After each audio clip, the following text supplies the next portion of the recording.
listening to Cinepunked. This episode, Gremlins 2, The New Batch.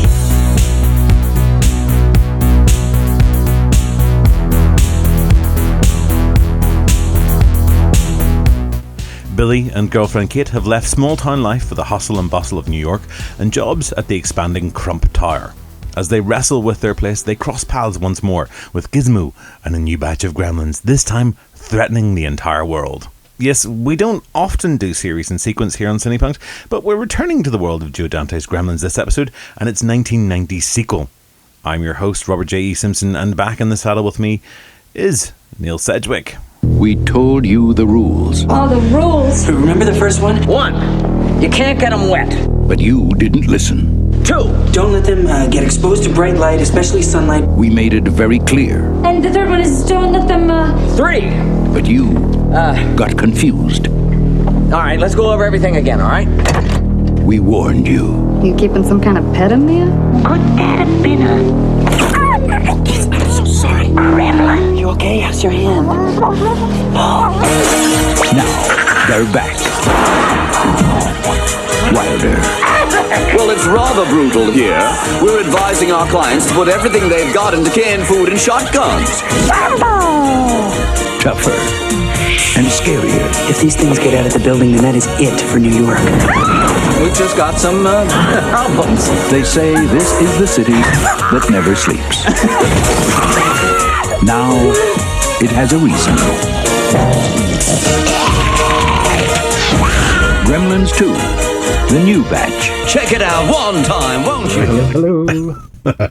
This one's all on me. This one's on you. So this is our kind of Christmas double bill, which we haven't done in such a long time, to have indulged in two films so quickly that are related.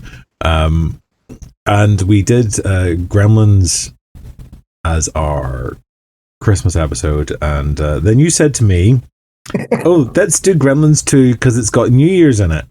Yeah. Which, spoiler, folks, it does not.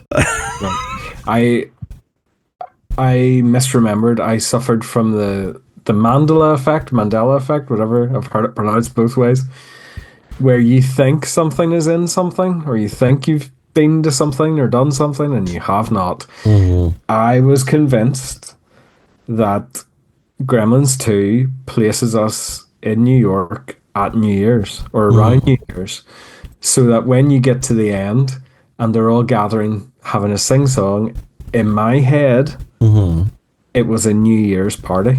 Yeah. And it isn't. It's not. No.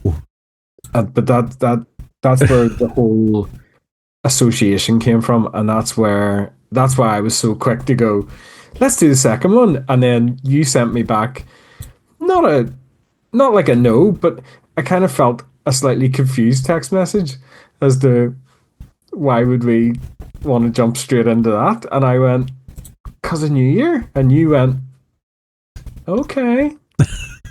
And here we are. Well, at least there's some logic into it, and maybe force our hand to start being a little bit more regular with when we issue these things, which would be nice. Yeah. But I think it's probably worthwhile going back to, because I imagine that a lot of folk who encounter this film, a bit like when you watch one Home Alone, you're itching to watch the second one. And I say that having rewatched Home Alone last night, and I'm dying to watch Home Alone 2 again. And I think that there's something in these two films, like Gremlins and Gremlins 2, obviously sit very nicely together, but they are very different beasts. And I think for a lot of folk, they're looking for that bit that they remember. And if it's not in one film, it must be in the other one. Yeah. So we'll touch on the New Year elements of it later on in the chat. I think there was a gap of several years between Gremlins 1 and Gremlins 2, and Joe Dante has said that perhaps the interest is slightly waned. They left it slightly too long to do a second one, which I find interesting in respect of how today we're constantly turning towards these classic franchises, and it doesn't matter if it's been 10, 15, 20 years since the last one. It seems that audiences are sort of up for seeing more. There was how long did it take for a second Beetlejuice to be made? And like it did reasonably well from all accounts. It seems to have done fairly well indeed. Yeah, there's enough and done well enough for there to be an interest in a third one. But it's not that, like, 6 years isn't. It doesn't seem that long now, and I mean, the bit I think that. So anyone who's coming to this podcast who is of a younger generation won't really appreciate that back in the 80s, the time that it took you to see something could be quite long. A film could play in the cinemas for a year, maybe longer sometimes. And it generally was 18 months to 2 years before a film would hit home video. Yeah. And then longer again before it would hit TV. Yeah. And the rights for those TV broadcasts were quite in demand. So if you weren't affluent enough, if you weren't somebody who went to the cinema regularly, the time it would take you to get to see this could have been close enough to the time that Gremlins 2 was being made anyway. So it doesn't seem that far removed for me. 6 years is no time at all. No. And this one actually, because I said in the last episode I was 4 at the time. Yeah. I was around 10 when this one came. And this one, actually, I remember more being, like, around, like, kind of that thing, again, of its time, if you're younger. On the cereal boxes, like, in the kind of toy shops, things like that, which is actually referenced in the film itself. I had a Game Boy. Okay. And I had a Gremlins 2 game. Okay. And I remember I was thinking about this because I just watched the film yesterday, and I remember on the front of that, like, Game Boy cartridges had like a little sticker on it of what was on, like, the front of the box, and it was the spider gremlin that appears in this. Yeah. In this film, and I could see it. I could see the Game Boy cartridge in my mind's eye as I was watching this film, and I was getting a little nostalgic for little, like, 10, 11-year-old Neil sitting with his Game Boy playing Gremlins 2. I mean, I suppose the thing that seems unavoidable in any conversation we have about this is the merchandising, and we didn't touch on it in the first episode, so I feel this is appropriate enough. It is an incredibly Gizmo and the Mogwais are incredibly adorable. They are wantable creatures, and it's no surprise then that merchandising did kick in and the toys were produced, and plushies especially. It's fun to care for Gizmo, imagine he's your pet. It's fun to care for Gizmo and never getting wet. And make sure to keep him out of the light, and never feed him after midnight. Yes, never.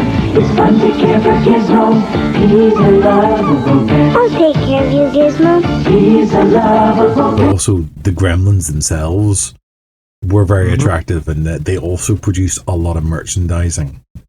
Yeah. And I think it's something that the filmmakers were very aware of when they put it all together as well. Another thing I thought of last night. Remember the time that I foolishly convinced us to watch the Transformers animated movie? Yes. Right. Part of that movie, part of the whole premise of that movie was they injected a whole load of new characters to sell more toys. And they killed off established characters so that you would go to the new toys, basically. In a very kind of, isn't capitalism great toy move? And I thought of that when I watched this because I'm sure we'll get into it later, but there's a lot of different Gremlins in this. Well, I mean, the subtitle for this is The New Batch. I mean, if you want to talk about blatant cynicism, it feels in a way like it's there. He's like, the new batch of toys. That's right, we mean creatures, monsters. Gremlins 2, the cash till rings. And I think it's... I can't even hate that. Like I have, I mean, you before we recorded tonight, you had asked me about whether or not I had a lot of Gremlins merch because you felt that it was the sort of thing I might have acquired. Oh, how well you know me! But I have very little. I mean, essentially at the moment, I've got two little kind of Gremlins plushies, like two tiny plushies. One in a Santa outfit, a Gizmo in a Santa outfit, and one without. And they're modern. They're not even vintage ones. Like I've acquired very little for this film, even though I watch it, and every time I watch it, I go, I want me all of them. Onto eBay, Gremlins, 80s. I have to resist the temptation every time, and I suppose, you know, we're in a. I mean, I remember the Furby Gremlin, and that's the one thing I still want because I have a Furby, but I never got. Hey, what is this place? Is that Gizmo from Gremlins? So that's my Furby. He's talking to Gizmo. Muckawai, not busted. Grandpa. Freaking. He's a wise guy. But remember. I know. He hates bright lights. No. Never feed him after midnight? What then? Gizmo, he'll be your best friend. Gremlins Interactive Gizmo. Furby sold separately. Batteries not included. I think the only reason I never bought the Gizmo Furby is because it doesn't look right. Yeah. And I'm really bothered by its lack of by the gap between Gizmo on screen and this Furby rendering of it. So for me, that's why I never acquired it. I just thought I like the idea that it's going to be cute and talk and stuff, but I want it to look like Gizmo, and it doesn't. I'm such a sucker for that. You know, the more accurate. But I mean, merchandising is a hugely important part of any kind of film. I suppose it's how we declare our love for stuff, is it not? Yeah, yeah, absolutely. Are you a merch collector? Not hugely, no. I mean, again, to go back to the Transformers episode, I've talked about the recent that they've reissued a lot of figures along that movie line, and I have bought a lot of them, much to my wife's dismay. But because, like you're saying about that Gizmo thing, they actually look like the characters as they were on screen now, whereas the toys at the time that I had didn't really look anything like the actual characters. So, like, but no, I'm not really. No. He says as he looks up the shelf with his Lego Star Wars helmets on it, but not in any huge way. I mean, something I don't think we've really talked an awful lot about on the pod before, and I keep thinking that something we should chat about is about merchandising and about collectability and that side of fandom. You know, where there sort of almost feels like there's a pressure sometimes to acquire stuff that you're not enough of a fan if you don't have a pile of stuff relating to it, or you do single out a film because it's resonated with you in a way that other stuff hasn't. And I mean, I know that I have accumulated a lot of crud in my life. Collectibles, Robert, collectibles. Some of them, yeah, but then I'm going, they're collectible that you might want to gather them together. But, you know, I used to justify some of the stuff saying this is an investment.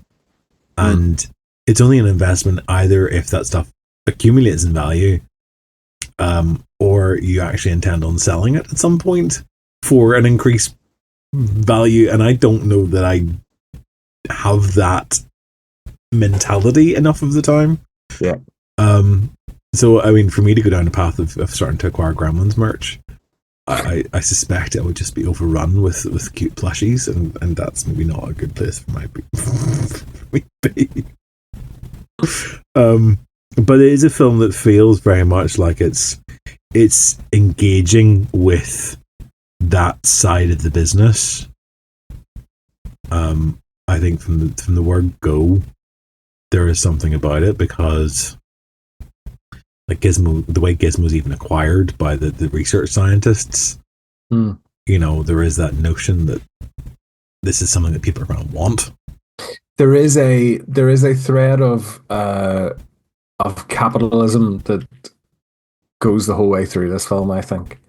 From the developers at Clamp wanting to buy the shop and waiting out until the owner dies. And then they find him in the street. To then Clamp Tower being a tourist attraction, B, an office space, C, a television studio, D, a science lab, E, a food court. Like, it's like, and if you want to do something about how the world sells you stuff, where better to do it than New York? And if you're looking for, I said in the last episode that Christmas is a chaotic time of year. If you're looking for a chaotic setting for your gremlins to interact with, where could possibly be more chaotic than New York? All those things are in play in this film, and I loved the last one. I think I like this one Just more. released on video is the movie Gremlins, though I really can't imagine why. Now, I know some people found this movie fun, but me, I'd rather spend 2 hours having root canal work. I find it hard to decide which one I like better. I think that the stakes get raised in this one in quite an interesting way. Because obviously you're taking the gremlins from that relatively sparsely populated little kind of sleepy town to the capital of chaos and unleashing them in front of all kinds of walks of life and technologies, and that has a lot of risk involved with it. And I think there's something about the arrogance as well of the people that they encounter, that somehow, because Billy and Kate are from Sleepsville, that they're ignorant, that they're naive, that they don't know what's actually going on, and they maybe shouldn't be listened to. Whereas the reality is that's the people you need to listen to because they have experience. Yeah. And you see it in the minutiae of stuff too, just that being in New York and like people barging into Billy and Kate as they walk down the street to work, and like it is a different world. They haven't left. I don't know how far Kingston Falls is from New York, but have they left the state? They certainly haven't left the country. I don't know, but they are a world away from where they were. Mm-hmm. They are.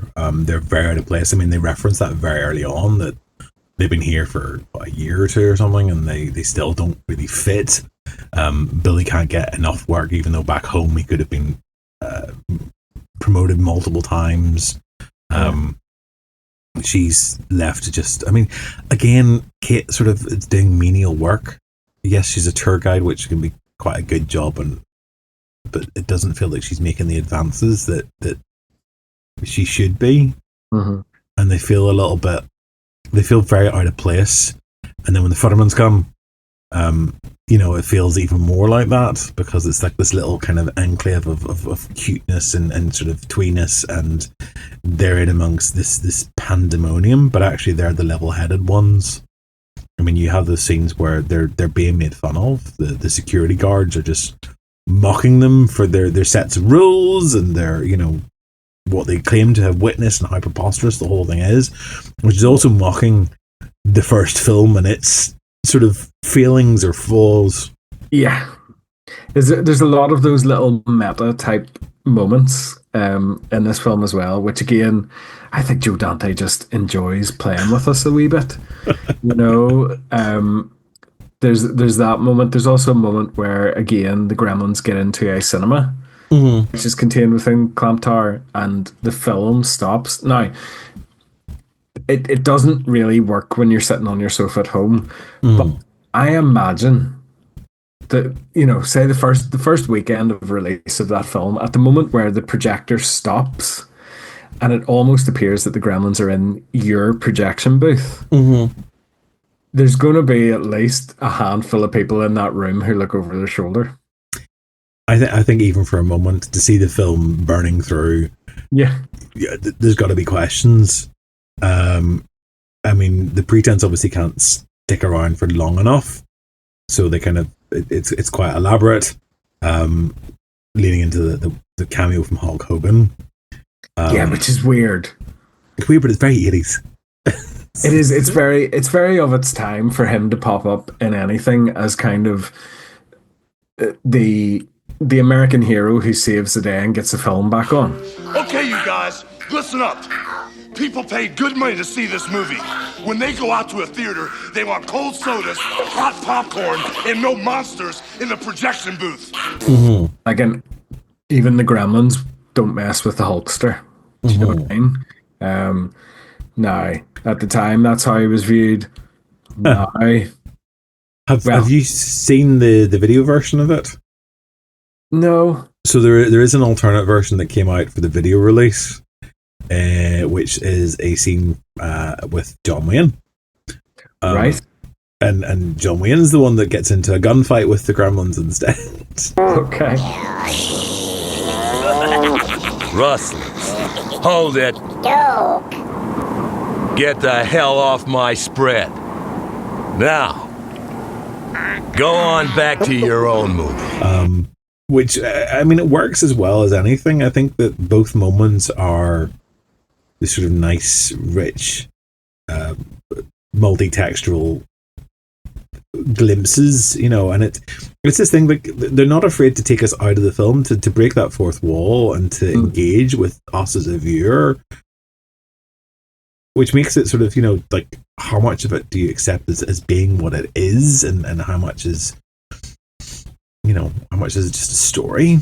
Yeah, because there's also a part where they're in a TV studio and there's somebody reviewing Gremlins. Yeah, and then the Gremlins pull him back off the chair and beat him up or kill him or eat him. I don't know, but for saying the first one was rubbish. Yeah, like so it does have those little meta moments that kind of just. He's almost making fun of all those things where I imagine somebody somewhere said the first one was a stinker. Yeah. So he's like, all right, well, we'll get them.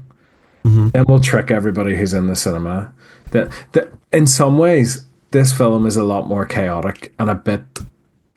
I have said that I think I love this one more, but there is an argument that it's a bit more all over the place.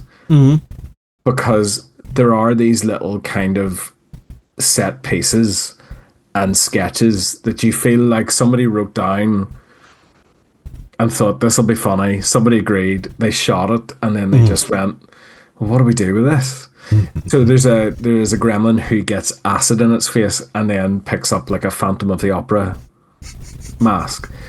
And then later on, for no reason at all, you just see this gremlin playing the organ and acting out like a Phantom of the Opera, and it has nothing to do with anything. Is very little references to the plot, certainly. Yeah. I mean, again, I suppose that in the last one, I kind of referenced, Gizmo and how Gizmo watches TV and that educates him and that, influences the way that he does. And it's almost like these guys have also sat and watched all those things have been influenced. But then I have to question, how do they watch this stuff? Because they're only birthed a matter of hours before all this stuff happens. They haven't, encountered all this pop culture. Where do they get the references? Is this some sort of inherent thing that, all of the species picks up on the references that the others have? I don't know. It is baffling, and I suppose you're not meant to think about it too much. Yeah, we might be taking it too seriously, but they're getting Warner Brothers tattoos. They're getting, there's all, there's Batman reference in it. There's a Batman reference, yeah, very, very obvious one. And this is only a couple of years after the Batman films have come out. So there's lots of little nods to other properties. There's the whole Looney Tunes intro and outro, which Chuck Jones had done for them. Yeah, which feels like it sets it up as that kind of cartoonish anarchy that I loved about Daffy Duck and all the rest when I was a kid. So it's there. There is this chaos. There is this kind of ramping up, and it takes what it does this time is in the first one we get one character that's given a kind of name with Stripe, and got Gizmo. Yeah. So one named Gremlin, one named Mogwai, and then everyone else is just sort of generic. Whereas this one, it feels like they've gone out of their way to give us everyone a specific identity. So it's almost like as a kid, yes, there's a lot more to collect potentially. Yeah. But also you can find the Gremlin that kind of you resonate with in a much better way. We've even got the sort of our trans Gremlin in this. Yeah. Which I really don't know how I should watch. I suppose I don't know how one responds to that now. But it's a very bold, very playful, and very sexualized character, to the point where she's assaulting and seducing Robert Picardo. Yeah. Which is actually how the film ends, and that's a weird, again, in my spirit of it feels a little bit chaotic and all over the place, that's a very weird way to have, like, as the last scene of the film, essentially. To have that sort of that sexual well, she appears as in a bridal dress, which again, it's weird because I'm like, hang on, were you not downstairs 2 seconds ago? I don't think she was. I think she escapes that, doesn't she? Well, they do when they're doing the big song and dance, like the face appears, and then she comes up. She does come up, yeah. Like 60s, 70s disco show, and then disappears. So you assume that she is in the room for the demise. Yeah, but then is apparently also up on this top level floor bathroom with him, and then he looks at her and. Kind of the suggestion is, oh well, all right, sure. and then the film ends, and that's weird. That's a weird ending. Is that ending on bestiality? I've no idea. Feels like it might be. I don't know how you would class it, but it's a weird way for that film to end. That's all. It's definitely weird. I've many kind of, I don't know how to feel about it. Yeah, the mind boggles for what would have happened if they'd done another one. I love the variety, I have to say, in this one, and I think for me, being the old school horror fan that I am as well, I get a lot out of the horror references in this. There's the Grandpa Fred character who's sort of disgruntled former aspiring journalist, but spends most of his time dressed as Grandpa from the Munsters, and living in a set that feels like Vampira should be walking through, and then the appearance of Christopher Lee as the mad scientist. Yeah, Dr. Catheter. What a great name. What a great name. Says what it says. Does what it says. Yeah. What on earth is going on? I leave you people alone for 5 minutes, and what do I find when I get back? It's a chaos. I think that darkness feels like that's what's needed. Perhaps. There's a touch of the Frankenstein's monster in that, in some ways, they're already there, but we create a certain we contribute a certain element to them by our actions and our things, which is why they're drinking all these potions. They are becoming bats and spiders and turning into electric volts, and they are, shifting gender, and they are the talking one. I remember the talking one getting a lot of attention back in the day. This was a huge thing, and I think, and I hope, again, I totally misremembered this film, but I think I remember seeing that gremlin turn up on a chat show. And again, I may have made that up. I mean, he's definitely appears on a chat show in the film, so it's easy to see how that might not be a valid memory, but I wouldn't be surprised. I'll have to go looking for that after this to see if he did. We now have an exclusive interview in Hollywood waiting for us there. Hopefully, is the man himself, Brain Gremlin. Thank you. It's a pleasure having me here. No, Mr. Gremlin, Brain. I mean, what do I call you? You don't call me. You call my agent. And if you're important, he may be in touch. But don't wait by the phone. The good agents never call back. What was it like working with the stars Zach Galligan and Phoebe Cates?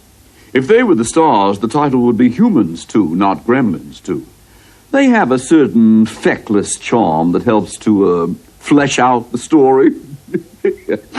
Oh, yes. He's very aware of what humanity is about. Very quickly, he's very aware of that chat show sequence. He's like, "We want what you have. We want civilization. Yes, we are primitive, and we are this and that at the moment." And then he shoots one, and he goes, "But we want to end up where you are. There is a goal, not, and in some ways, not in a kind of." We've come to take over the world type way, but we want to get to a point where we are part of the normality of life. More of a sort of an assimilation rather than a conquering, perhaps.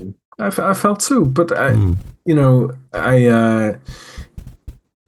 it's interesting. It's almost like quite a philosophical conversation he has on that. Smattering with a stupid shooting of somebody there, which again, the ease at which they get the guns and stuff like that is something that sometimes you wonder when they're throwing that into the chaos of it. Is that some kind of comment on American gun laws? Is that that type of thing? It's hard not to see it that way. The sort of the defensive. The means of defense are also the means of destruction about the individual, and they are going to do whatever they see. I mean, down to the point where even Gizmo, who previously has been watching all kinds of cute heroic things, is watching Rambo and learning how to battle from that instead. Gizmo gets a wee bit darker in this one. He does. He's seen some stuff. He's been through. He is like Kate. He has been through some shit, and he is not ready to, fully prepared to fire a flaming bottle of Tipex into a spider gremlin. That's what the world will do to you. We talked in the last episode about the darkness of it at times, and there is still that little bit of darkness in this one, but also. So you still get it feels like there's a lot more of gremlins attacking people in this one. Partly because A, there's a lot more gremlins, and B, there's a lot more people about to possibly do that too. But actually kind of grabbing them, and you can, people trying to pull them off them and stuff like that. And then you have a whole sequence where Clamp puts one of them into a shredder. And you get it does get a bit squelchy and a bit gross at points. I mean, I definitely feel that your life is threatened by the gremlins in this film. I think particularly, and there is death in this one. There's definitely characters die. Humans die in this film. Christopher Lee's Dr. Catheter doesn't make it through.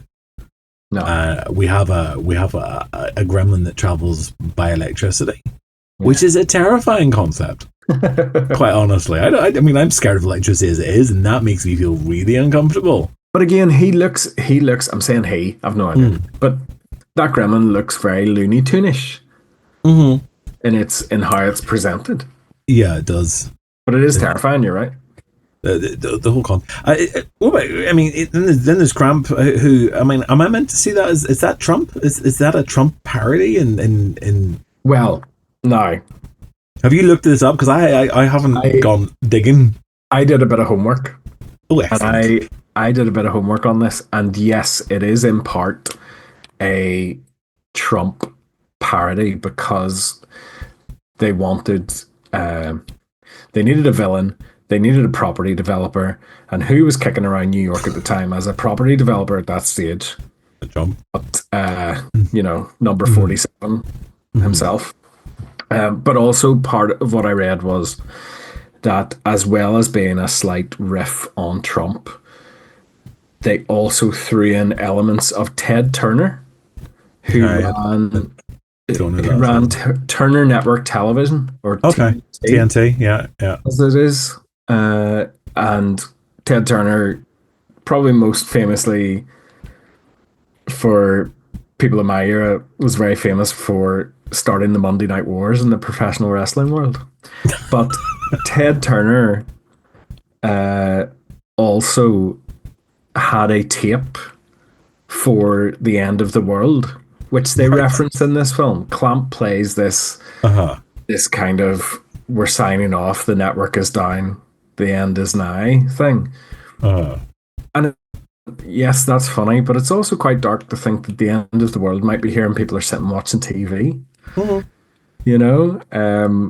So it's a bit of Trump, it's a bit of Turner, apparently. I mean, he does seem rather genial. I mean, because whilst at first he is undoubtedly meant to be the villain of the piece, because he's the one that's kind of trying to take away the business from the old Chinese man, and obviously he's got all these Machiavellian spaces.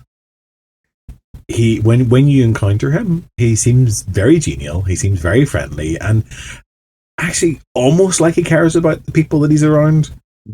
He's just detached from it. He's not a master villain in any way, shape, or form. And that, I think, for me, was probably quite it's quite nice to have that, to know that he was pleasant, affable. Yeah, he's not. He's kind of in a funny space where it's like, I want to essentially gentrify a lot in New York. But the problem with doing that is it's like, we're going to build a new Chinatown. And it's like, well, you've got a Chinatown. Why get rid of what you got? Yeah. Let Chinatown be Chinatown. Yeah. And like, if you want to clean things up a wee bit, yeah, you don't. But that idea as well in, I suppose in some kind of capitalist way, is how do I monetize this? How do I put my name on it rather than how do I brand it to me? Like, it's all very Clamp TV, Clamp Towers, Clamp everything, Clamp World, whatever, which, is very much the vibe of a certain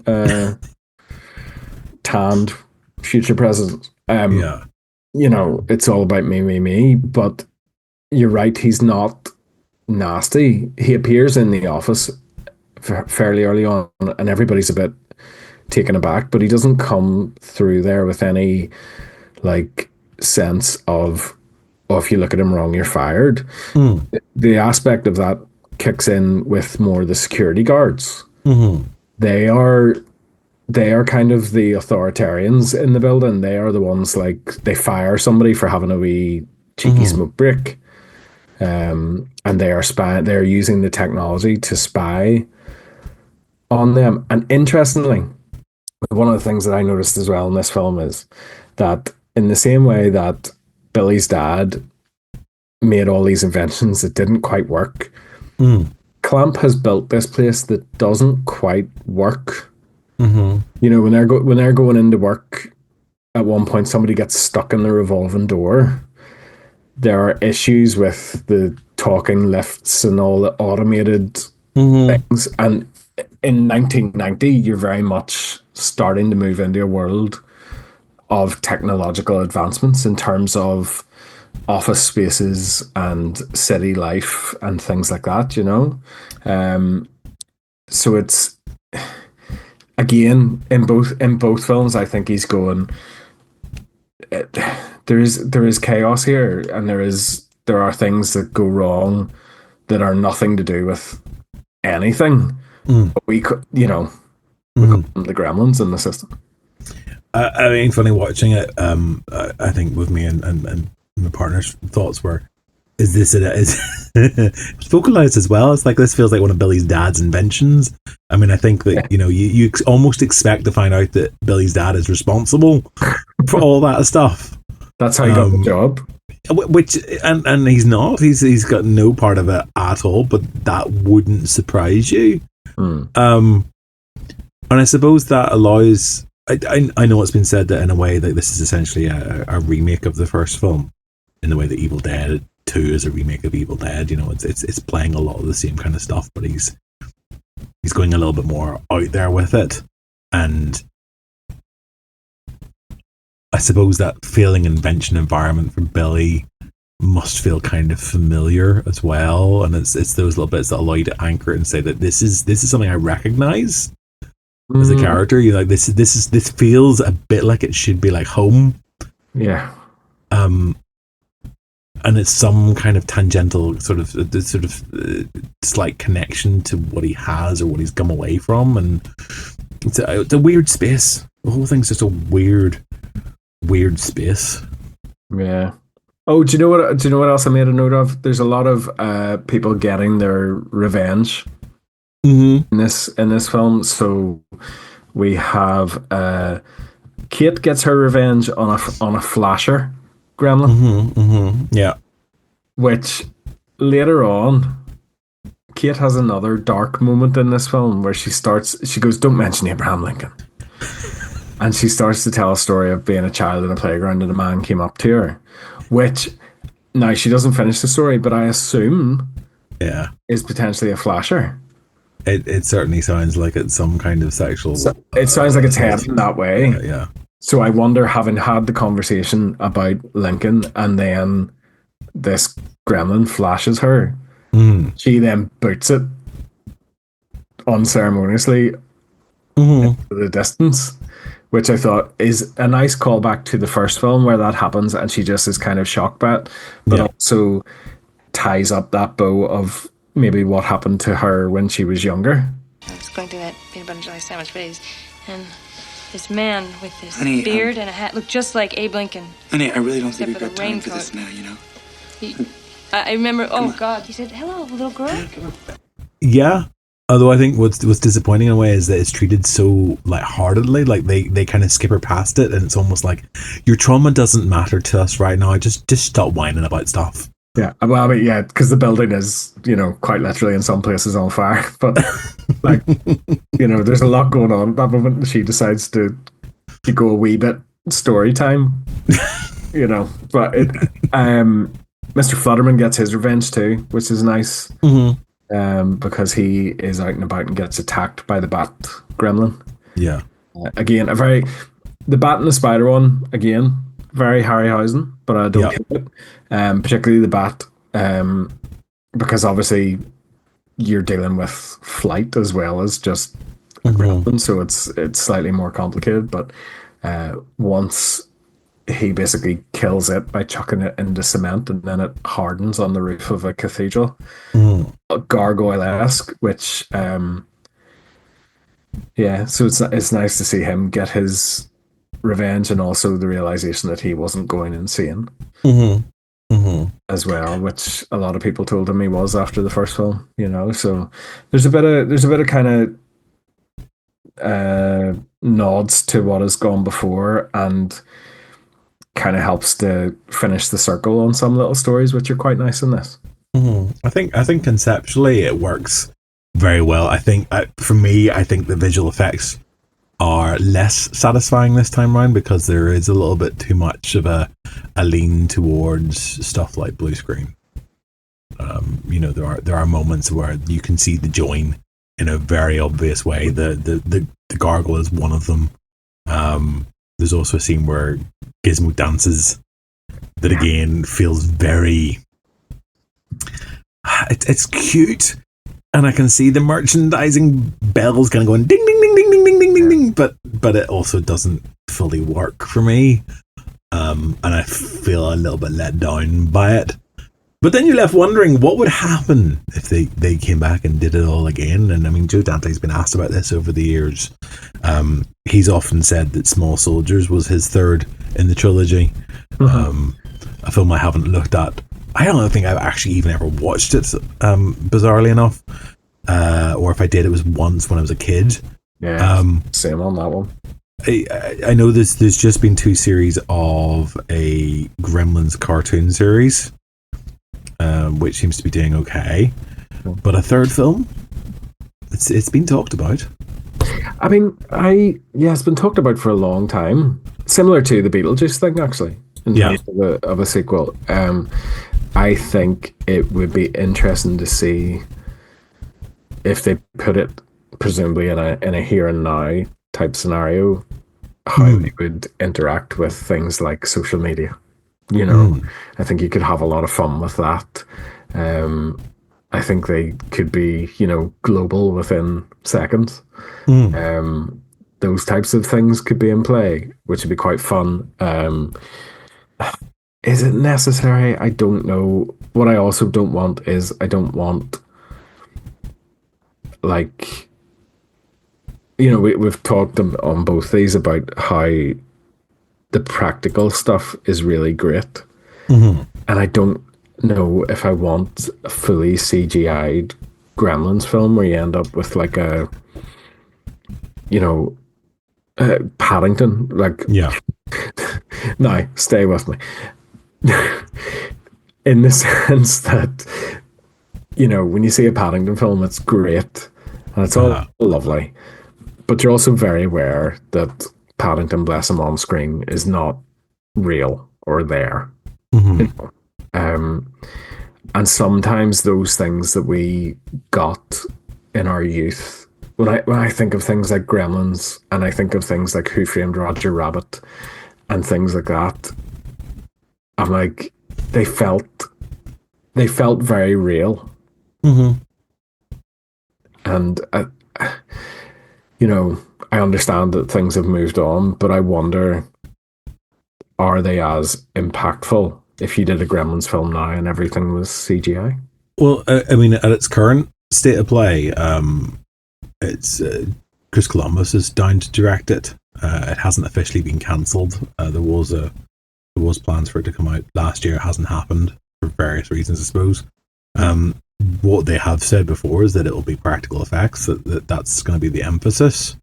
And I suppose, you even look at the last Beetlejuice film, where that was, again, the emphasis was on that practicality rather than CG. While CG is there and it's part of the process, that wasn't the driving effect that was used. And I suspect that the success of that will feed into any plans for this as well, because that's what people enjoy and resonate with. I think the idea that, you can literally pick up this creature from the film is too hard to resist. And here's the thing, ultimately, like, we can say all this and we want the practical and we over CGI anyway, but the moment that it comes out, we're both going. Oh, absolutely. 100%. Regardless, right?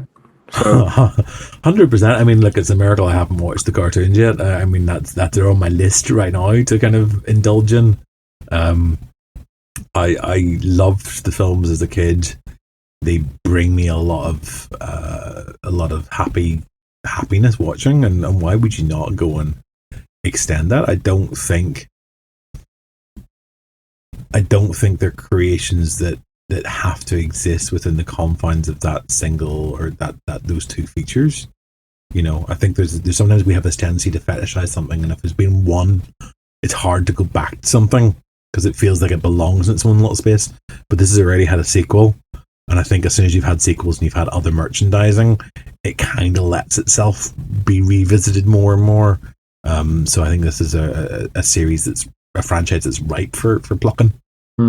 Yeah, I think it probably is. I think it has a certain nostalgia, and I think you could also do it in a way that, yes, it would be Gremlins 3, but also it may introduce them to a new generation. Because sometimes with those things, it's like, there's been a 15-year gap or whatever between this film and the last one. It's like, well, then is it for us solely, or is it for everybody? Because if it's for us solely, I don't, if it's not sustainable. No. If it has to find a tricky balance between hitting the kind of nostalgia for us, and those of us who have enjoyed the previous two films. It probably also has to hit a little bit for whoever that cartoon is primarily marketed towards. And then also catch people who may have no knowledge of either. Yeah, I mean, I would agree. I think that if you've got if you're doing a one-off, you can maybe do a one-off and target towards the nostalgia grip. But it's already a franchise, and the studios will want it to be franchisable, and so they're looking at what you can do to extend its life, and that doesn't work if you only pay nods to the past. It's why it's interesting seeing how the Ghostbusters series is now changing. Where there's still a heavy dose of nostalgia in it, but they have gone in there knowing that is not sustainable, that they have to attract new viewers, and the cast is also getting, let's be honest, far too old. That there's a grim reality, which is they're not going to be around forever, so you have to shift things on. And I think there's potential within that for seeing how this could work as well. But you and I are just two blokes living in Northern Ireland who have no control over the studio system whatsoever, other than we'll pay our few pound and go to the cinema, watch the film, and hope that other people also want to go to it. And like I say, we're going regardless. Yeah. So do what you want. So look, you've already said Gremlins 2 is a film that you like, and you like more than Gremlins. Yeah, I think I do. I think I just enjoy the absolute chaos of it more. I think the first one has a better story, like a purer story. And in some ways, it's a lot easier to have that when you're dealing with origins of things. It's a lot trickier to keep it going. But I just really enjoy, like, for kind of in some ways, for all its faults, like, I think I just enjoy the chaos of Gremlins 2 that bit more. That's fair, I'd agree. Just before we finish up in this one, just want to remind viewers, you did say originally that you thought that this should be we should do this one for New Year's because it's a New Year's film. Neil, what happened? What did your Mandela brain do? Yeah. I thought the final sequence where they all meet their demise, which, by the way, again, dark, grim, very. The death of Gremlins is not pretty, or it's not a a joyous event. Like, it's not to be watched whilst you're eating your dinner. No, like, it's not one for like a korma. It does get really squelchy and really quite grim and horrific.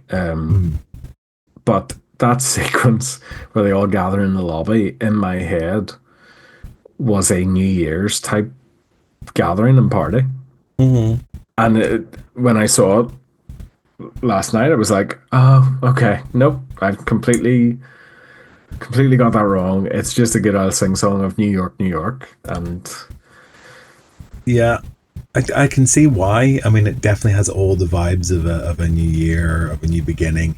It feels like a transitional moment. There's something about that party chaos that exists throughout the film that almost feels like it's setting itself up for something.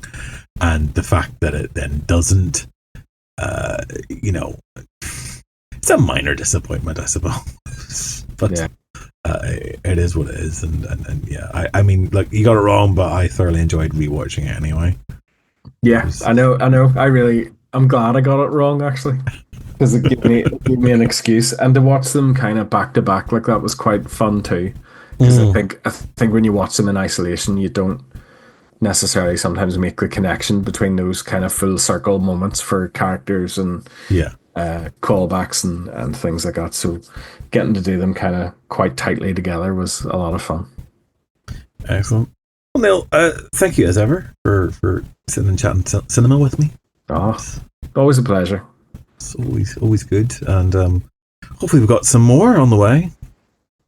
Don't know what we're doing next. Haven't decided. I await the text message.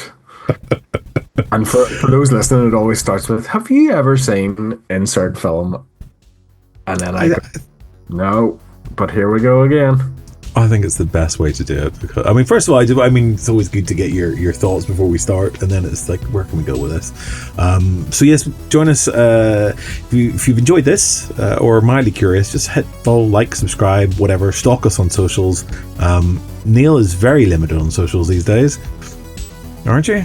Yeah, you'll find me on Instagram at Sedgewick N is my personal account. It's there, it's public, so if anybody wants to, you're fine. And I do pop up when I go to the cinema. I do pop up a wee square every now and again, some thoughts. So yeah. So that's Neil. You'll find me either under Avalard or my own name, Robert J. Simpson. You'll find Cinepunked across most social media platforms these days. We're on Instagram, Facebook, Twitter. Though Twitter is going to die a death soon. We're also on Blue Sky now, so give us a follow there. And wherever you get your podcasts from, you'll find us there. And also, don't forget, we'll have our other podcasts that we do with Accidental Theatre, Never Seen It Film Club, which you can also subscribe to. Details about that are on the website, cinepunked.com. We'll be back in your ears very, very soon. Until then, adios.